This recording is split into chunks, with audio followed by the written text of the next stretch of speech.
diving tuh ada di satu tempat gitu, ada di Kaimana. Dan selain bawah lautnya juga ada hutan mangrove juga yang bagus banget. Baru kali ini aku ngelihat segala macam jenis burung di satu tempat gitu ya, aku ke hutan mangrove, naik kayak gitu, itu juga menurut aku satu destinasi wisata yang keren. Jadi emang harus sih orang itu ke Kaimana. Proses produksi gimana sih? Sorry. Proses produksinya seperti apa diceritakan? Berapa lama? Proses produksinya itu sebenarnya sekitar seminggu sih. Jadi kita padetin banget jadwal produksi tuh ya kemarin pas bikin dokumenter pendeknya. Hari pertama nyampe langsung kita diving ke Teluk Becari, kita ambil semua footage di sana, terus diving lagi. Jadi sehari itu bisa 4 kali diving. Jadi sehari kita bisa 4 spot untuk kita ngasih lihat karang-karangnya, terus kita ketemu sama hiu apa aja. Bahkan sebenarnya ada beberapa footage yang nggak masuk gitu karena satu dan lain hal, jadi footage-nya nggak bisa dimasukin gitu. Kayak ada satu danau yang ada satu tempat gitu, kita harus masuk ke hutan dulu, terus pas masuk ke hutan kita ngelihat ada lake, terus di situ kita bisa berinteraksi dengan jellyfish gitu. Malam-malam juga kita diving, malam-malam ketemu sama walking shark. Jadi sehari 4 kali dimaksimalin. Abis diving nggak istirahat, langsung kita ke hutan untuk ngambil footage yang tadi ada di dokumenter pendek di hutan mangrove itu, footage burung dan semuanya. Jadi seminggu itu kita padetin banget tuh produksinya. Terus setelah kamu melihat Kaimana ini bagus gitu ya, terus menurutmu masukan seperti apa yang buat Kaimana tuh bisa sejajar gitu untuk kayak spot diving lain kayak Raja Ampat dan lain-lain. Nah itu masukan kamu apa yang perlu ditingkatin biar bisa sejajar gitu?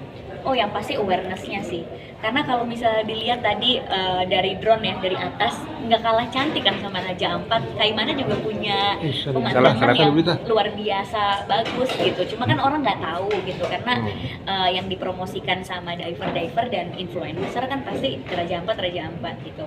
Nah makanya aku langsung bikin dokumenter pendeknya supaya orang bisa langsung tahu Kaimana tuh di mana gitu dan seperti apa, karena biasanya orang taunya Kaimana itu senja di Kaimana karena ada lagunya dulu kan, tapi kan itu lagunya zaman dulu banget. Kayaknya millennials dan Gen Z kayak kurang terpapar sama lagu itu gitu. Jadi yang menurut aku awareness-nya sih dari pemerintah daerahnya juga perlu banget meningkatkan awareness, mungkin bisa bekerja sama dengan key opinion leader yang bisa berkunjung ke sana dan memposting soal Kaimana, karena kan ya harus memanfaatkan kemajuan teknologi ya, sosmed, TikTok, semua mempromosikan itu lewat sosial media gitu. Makanya ini juga tayangnya di YouTube kan, dokumenter pendeknya, dan footage pendeknya akan tayang juga di Instagram aku, di TikTok aku, supaya orang melihat Kaimana itu seperti apa sih gitu. Ada tantangan seperti apa sih tantangan produksi yang tantangannya udah pasti kita tuh nggak bisa ngebaca alam ya, kita nggak bisa ngebaca kita turun dapat footage atau dapat footage atau enggak. Kita turun dapat footage atau enggak gitu. Kayak misalnya kita turun di Teluk, visibility-nya itu mungkin nggak sejernih kalau kita turun di dive spot lain karena kan itu Teluk gitu ya. Dan di Teluk itu kan bener-bener nggak ada meeting pointnya karena benar-benar turun biru semua gitu. Jadi harus hati-hati, takutnya hilang gitu. Harus benar-benar ngejaga tim, harus nggak boleh pisah sama tim.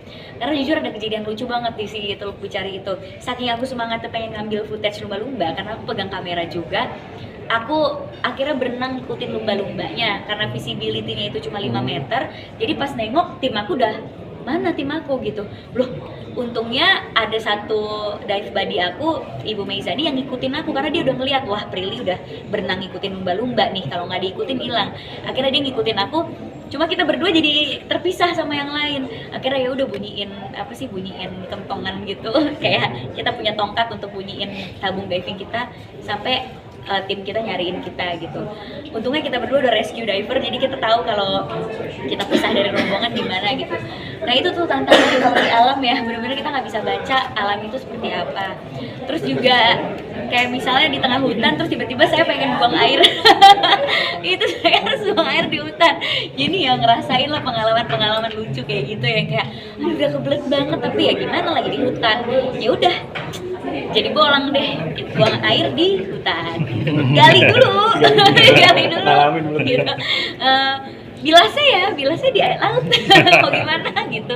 Ya itu jadi pengalaman yang luar biasa banget sih. Terus bangun harus jam 4 pagi untuk kita dapat ngelihat burung gitu. Karena kan burung ada ya di bener-bener dini hari banget.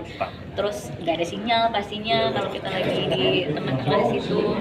Ya itu tantangannya luar biasa, tapi itulah pengalaman yang akan yang menjadi diproduksi dan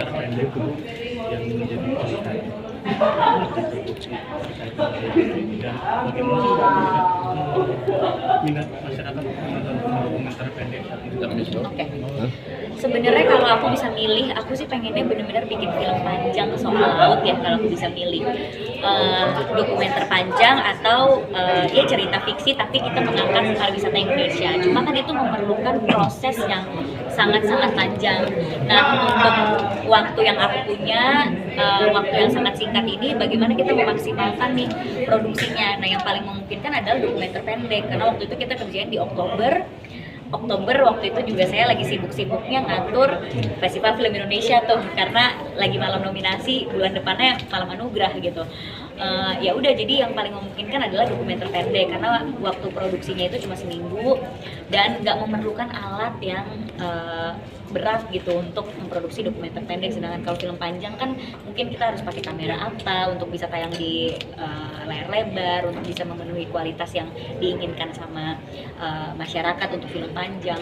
Jadi yang paling memungkinkan untuk saat ini adalah dokumenter pendek. Tapi kalau ditanya cita-cita saya sih pengen banget bikin film panjang soal laut gitu, entah itu dokumenter atau itu cerita fiksi, tapi ketika kita nonton filmnya kita mempromosikan laut Indonesia atau alam Indonesia gitu.